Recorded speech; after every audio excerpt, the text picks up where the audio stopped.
नमस्कार दोस्तों, संकल्प मैथ्स क्लासेस में आपका स्वागत है। चक्रवृद्धि ब्याज कंपाउंड इंटरेस्ट का पार्ट फर्स्ट हल कर रहे हैं। पार्ट फर्स्ट के अवशेष सवाल हैं। इसका पहला सवाल देखते हैं। 2000 रुपये की राशि चक्रवृद्धि ब्याज पर 2 वर्ष में 4000 हो जाती है। वह राशि कितने वर्षों में 8000 रुपये हो जाएगी। देखिए, एक चीज़ हमें यहाँ पे दिखाई दे रही है कि 2 वर्ष में 2000 रुपये की राशि दोगुनी हो रही है। 2 वर्ष में कोई राशि कितनी गुनी हो रही है? 2 गुनी हो रही है। अब वो कह रहा है कि वह राशि कितने वर्ष में, कितने वर्ष में, तो अपने की 2000 से कितने गुनी हो रही है? 4 गुनी हो रही है। 2000 से 8000 हो रही है, मतलब 4 गुनी हो जाएगी। ये सवाल थोड़ा सा घुमा के दे दिया है संख्या लिख के।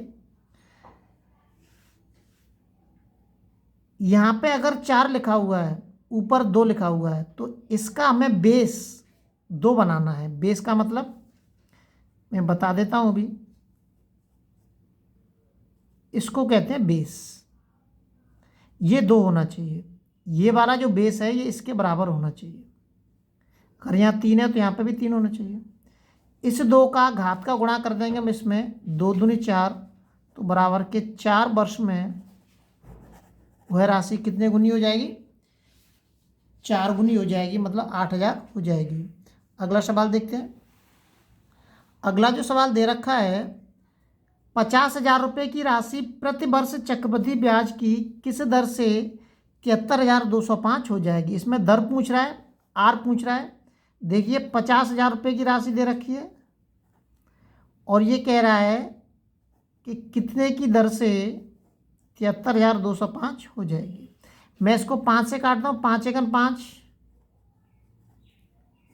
इसको भी काटता हूँ, 5 एकन 5, 2 बचे, 2 इधर आ जाएंगे, 23 हो जाएंगे, 5 चौक 20, 3 बचे, 5 छिक्के 30 और 5 चौक 20, 5 एकन 5, 14,641।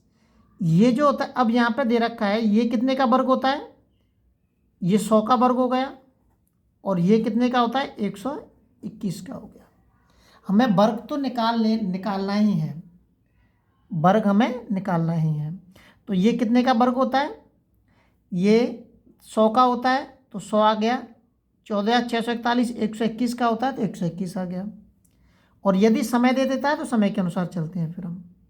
तो कितने की ब्याज मिल रही है हमें? 21 की मिल रही है। 100 रुपये से बढ़कर कोई राशि कितनी हो गई? 121 हो गई। तो इसका मतलब ब्याज जो कितने की मिल रही है? 21 की मिल रही है। कितने रुपए पे मिल रही है? 100 रुपये पे मिल रही है। और इंटू के 100 से 100 खत्म हो गया, 21%। दर हमेशा ऐसे ही निकालना है, ये ध्यान रखना है। दर हमेशा चक्रवृद्धि ब्याज में आपको ऐसे ही निकालना है। बहुत आसानी से हम सवाल को हल कर सकते हैं। अगला सवाल देखते हैं। अगला जो सवाल दे रखा है, एक राशि में 8 वर्ष में साधारण ब्याज पर 40% की वृद्धि होती है। 40% की वृद्धि हो रही है कितने वर्षों में? 8 वर्षों में। मतलब 8 वर्ष में कितने की वृद्धि हो रही है? 40% की। लेकिन हमें जो दर मिलती है वो हमेशा वार्षिक मिलती है। लेकिन यहाँ जो दर दे रखी है कितने हिसाब से दे रखी है? 8 साल के हिसाब से। तो मैं 1 वर्ष की निकाल दूंगा। 1 वर्ष की कितनी हो जाएगी? 8 40 5%। ये दर पता चल गया हमें। अब ये कह रहा है कि 3 वर्षों में 10,000 रुपये की का चक्रवृद्धि ब्याज कितना होगा। अब हम इस दर से ही निकाल देंगे, इस वाली दर से। 5% को क्या लिख सकते हैं? 1/5 दूनी 10, 1/20 लिख सकते हैं। तो 20 का 21, 20 का 21 और 20 का 21, 3 बार लिखेंगे क्योंकि 3 वर्ष दे रखा है। ये 2 8 हो जाएगा। इसका गुणा कर दीजिए, कितना हो जाएगा ये? 441, 1 4 4 2 8 8,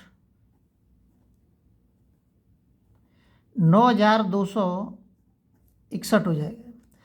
ये जो होता है मूलधन होता है हमारा, और ये होता है हमारा मिश्र धन होता है। तो मूलधन कितना दे रखा है? 8,000 दे रखा है। प्रश्न में मूलधन कितना दे रखा है? 10,000 दे रखा है। मूलधन बराबर के मूलधन, 3 0 से 3 0 काट दीजिए और ये 2 चौक 8, 2 पंजे 10, तो 1 बराबर क्या आएगा 5/4।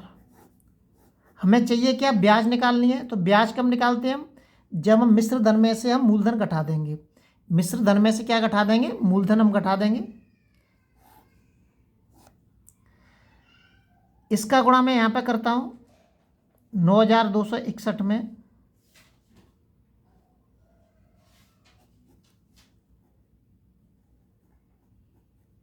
यहाँ से निकल के आ जाएगा हमारा मिश्र धन, और मिश्र धन में से क्या घटाऊंगा, फिर मूलधन घटाऊंगा 10,000। जैसे ही हम इसको इसमें से इसकी कैलकुलेशन करके जो घटा देंगे वो हमारी क्या प्राप्त होगी, ब्याज आपको प्राप्त हो जाएगी। अगला सवाल देखते हैं। अगला जो सवाल दे रखा है, किसी राशि पर 10% वार्षिक दर से 2 वर्ष का चक्रवृद्धि ब्याज जितना हो जाता है, उसी राशि पर दुगने समय के लिए वार्षिक दर प्रतिशत आदि होने पर साधारण ब्याज कितना होगा। देखिए यहाँ पर चक्रवृद्धि ब्याज दे रखा है 10% का। 10% को क्या लिख सकते हैं हम, 1/10 लिख सकते हैं। 2 वर्ष का दे रखा है तो 10 = 11 और 10 = 11। ये हमारा प्रिंसिपल होता है, ये हमारा मिश्रधन होता है। तो ये कितना हो गया, 100 हो गया, और ये 121 हो गया। अब यहाँ पे क्या दे रखा है, ब्याज दे रखी है, और यहाँ पे मूलधन कितना है, 100 है, कितना हो गया 121। तो ब्याज कितनी निकल के आ रही है, यहाँ पे हम यहाँ से ब्याज पता कर सकते हैं, 21 है ब्याज। तो ब्याज बराबर के ब्याज मतलब 21 बराबर के 525। तो 1 बराबर कितना आ जाएगा, इसमें भाग दे दीजिए, 50 आ जाएगा। कितना आ जाएगा, नहीं 50 नहीं आएगा, 25 है, 25 दूनी 50, 25 आ जाएगा। 1 बराबर क्या आ गया हमारा 25। अगर इस 25 का गुणा मैं इसमें कर दूंगा तो मुझे क्या पता चल जाएगा, प्रिंसिपल पता चल जाएगा, जो कि प्रिंसिपल दिया नहीं है उसने। कितना हो जाएगा, 2500 रुपये हो जाएगा प्रिंसिपल। इस 25 का गुणा मैंने 100 में कर दिया तो मुझे प्रिंसिपल पता चल गया, मूलधन पता चल गया 2500 रुपये। अब मेरे पास मूलधन है। अब आगे प्रश्न में क्या कह रहा है, दुगने समय के लिए, तो समय 2 गुना कर दीजिए। टी कितना हो जाएगा, 4 वर्ष। वार्षिक दर प्रतिशत आदि होने पर, पहले कितनी दे रखी है 10%, तो आदि कर देते हैं हम, तो कितनी हो जाएगी आदि, आर बराबर के 5%। क्या नहीं कब पूछ रहा है वो, सिंपल इंटरेस्ट पूछ रहा है। अब आप सिंपल इंटरेस्ट इस सारी सब कुछ दे रखा है, इससे आप निकाल सकते हैं कि सिंपल इंटरेस्ट बराबर क्या होता है, PRT/100। ये आपके आगे सिंपल इंटरेस्ट, इसमें मान रखेंगे, पी की जगह पी का मान, आर की जगह आर का मान, टी की जगह टी का मान। सिंपल इंटरेस्ट पता चल गया हमें। अगले वीडियो में हम आपसे फिर मिलते हैं। अभी इसके पार्ट फर्स्ट के और अब से सवाल हैं। जब तक आप अपने लेवल पर वीडियो को शेयर और सब्सक्राइब जरूर करें।